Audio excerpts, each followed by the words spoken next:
Hello Pisces, Sun, Moon, Rising, and Venus signs. Kamusta kayo? Sana po ay nasa mabuti kayong kalagayan. Welcome back po sa Star Tarot. Kung bago kayo dito, welcome din kayo. Thank you for your support. I truly appreciate it. God bless you all. Pisces, pauna mensahe ninyo, protection. And the fairies of protection are shielding you with a magical fairy ring of love and light. Practice psychic protection before embarking upon any spiritual work. So this is a very important reminder para sa iyo, no? Na lalo-lalo na kung ikaw ay spiritual worker, before you embark on your spiritual work, make sure, no, na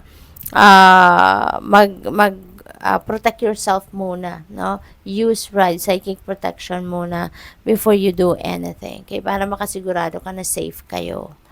We have look in a book, and whatever your question right now, you'll find the answer in a book. The words you will find, no, or you find will bring the insight you seek. Ayan. So, siguro meron kayong mga tanong. Siguro meron kayong mga tanong, meron kayong mga hinahanap na kasagutan, from the divine or from yourself. And ito, ginagabayan kayo. You're being advised dito na yung kasagutan, mababasa ninyo yan sa libro. Kaya, whenever siguro mahilig kasi kayo sa libro, siguro bookworm kayo, mahilig kayo magbasa. Kaya, sa paraang ito, gagamitin ng universe, no? Yung pagpapadala ng kasagutan sa inyong mga tanong. So, pay attention, doon sa mga mababasa ninyo, mga words, phrases, sentences sa libro, at it will catch your attention. Kung ang sagot, kasagutan, I mean, sa inyong tanong, or sa kung ano man na gumugulo sa isip mo, ang kasagutan dyan, mababasa mo, and those words, phrases, or sentences, will strike your eyes talaga, As in talagang, parang, yun na lang ang mababasa mo, or yun lang makikita mo, Once na nagbuklat ka ng libro, yun na lang mababasa mo at hindi mo makikita yung mga katabi nito. Kaya, pay attention to that kasi it will definitely speak to you, Yung mga salitang kailangan mong mabasa, sa librong yan. What else? We have precious time.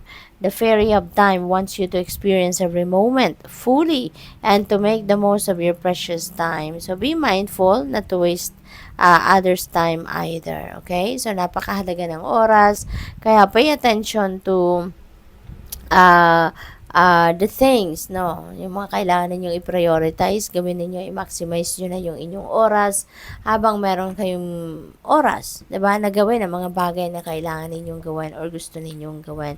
So, take advantage of it. Huwag ninyong sayangin ito. Ganun din yung oras ng ibang tao. Diba? Be respectful of other people's time. Kasi kung para sa iyo, mahalaga ang bawat minuto, ganun din para sa iba. Diba? So, learn to respect other people's time. May papakita ninyo ito. Pagrespeto sa oras ng ibang tao, lalo-lalo na kung meron kayong mga appointments. Diba? So, be at your appointment, 'di ba? At least 5 minutes, 'di ba? Bago yung oras ng appointment niyo para hindi na kayo magpapaantay, 'di ba? Hindi niyo nasasayangin ang oras ng iba, okay? We have magical blessings. Whatever you're going through, you're being assisted by magical fairy blessings. The fairies say you can bless others too. Ayan, so napakaganda kasi you're definitely receiving help, support from the divine and the rest of your spirit team. At bibiyayaan ka, ng mga bagay na kailangan mo, people, situations, circumstances will be aligned towards your path para matulungan ka sa kung ano man ang kailangan mong tapusin or kailangan mong ma-accomplish siya ngayon. And also, yung mga biyayang ito, also will be sent to you. You will be blessed as well with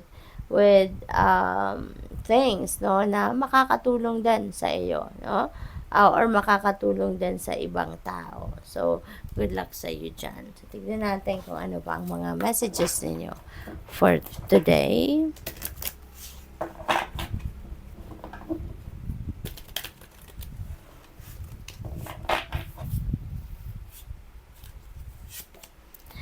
We have gratitude.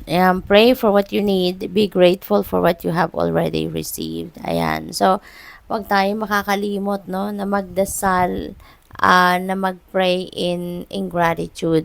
Okay naman na magdadasal tayo para humingi, 'di ba, ng kung ano yung gusto nating makuha.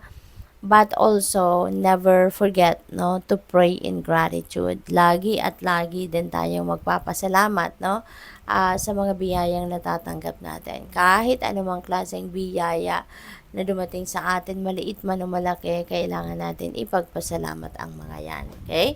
Kasi yung pagpapasalamat din, yung gratitude din na yan, ano, parang susi natin yan doon sa floodgates of more blessings of and more abundance of more prosperity, 'di ba? Celebration, your spirit needs to play and have fun. Okay? So, siguro, meron ditong invitation sa inyo for a celebration. So, have fun. Enjoy ninyo yan. Sumama kayo. 'Di ba? Pumunta kayo. Kasi, kailangan mo din ng balanse sa buhay. Kailangan mo din na magsaya. Kailangan mo din na mag-unwind. And this is a perfect avenue din para sa'yo. 'Di ba? Na gawin yon at makapag-catch up ka din with your family and friends. Okay? What else?